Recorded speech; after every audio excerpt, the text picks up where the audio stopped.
وہ 50 سال کا کمر کا مالش کرتا تھا، میں صرف 20 سال کا، میں صرف کمر کے درد کا علاج کروانے گیا تھا، لیکن جب اس نے مجھے اندر سے دیکھا تو وہ رہا نہ گیا اور اس نے کہانی کمر کا مالشی۔ فراز 20 سال کا ایک خوبصورت نوجوان تھا۔ اس کی بڑی بڑی گہری آنکھیں، گھنے سیاہ بال اور پرکشش مسکراہٹ اور دبلا پتلا مگر مضبوط جسم ہر کسی کی توجہ اپنی طرف کھینچ لیتا تھا۔ وہ ہمیشہ نفاست سے لباس پہنتا اور اس کی شائستگی اسے دوسروں سے الگ بناتی تھی۔ شہر کے مصروف سڑکوں پر چلتے ہوئے بھی لوگ اکثر موڑ کر اسے دیکھتے تھے، مگر فراز اپنی دنیا میں مگن رہنے والا انسان تھا۔ چند ہفتوں سے مسلسل کام اور تھکن کے باعث اس کی کمر میں درد رہنے لگا تھا، اسی لیے ایک دن وہ شہر کے مشہور کمر ماہر مالشی نذیر صاحب کے پاس پہنچا، جس کی عمر 50 سال تھی اور جن کی مہارت کے قصے دور دور تک مشہور تھے۔ نذیر صاحب کی دکان عام دکانوں سے مختلف تھی۔ وہاں داخل ہوتے ہی سکون کا احساس ہوتا تھا۔ ہلکی خوشبو، خاموش ماحول اور دیواروں پر لگی پرانی تصویریں ایک الگ ہی کیفیت پیدا کرتی تھی۔ نذیر صاحب نے فراز کا خیر مقدم کیا اور اس کی تکلیف کے بارے میں پوچھا۔ اس کے لہجے میں ایسی نرمی تھی کہ فراز کو اجنبیت محسوس نہ ہوئی۔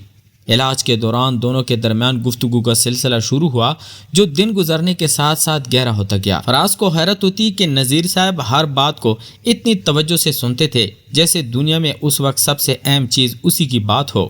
وقت کے ساتھ ان کے درمیان احترام، اعتماد اور ایک خوبصورت جذباتی تعلق پیدا ہونے لگا۔ فراز اکثر سوچتا کہ بعض لوگ زندگی میں بہت دیر سے ملتے ہیں، مگر ان کی موجودگی دل پر ایسا اثر چھوڑ جاتی ہے جو برسوں تک باقی رہتا ہے۔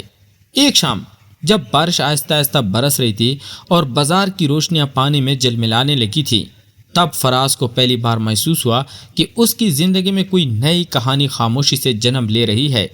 ایک ایسی کہانی جس میں راز بھی تھے، جذبات بھی تھے اور آنے والے دنوں کی بے شمار الجھنیں بھی۔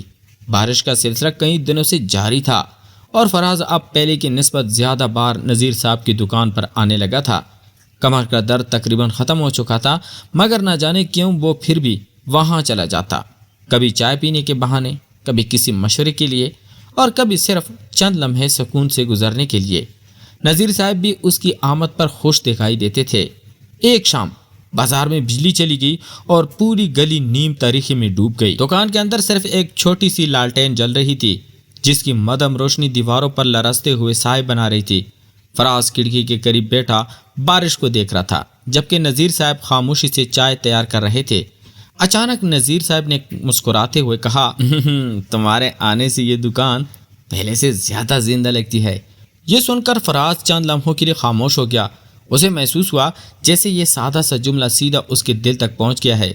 اس نے ہلکی سی مسکراہٹ کے ساتھ جواب دیا، ہاں، اور مجھے یہاں آ کر ایسا لگتا ہے جیسے دنیا کا شور کچھ دیر کے لیے رک جاتا ہے۔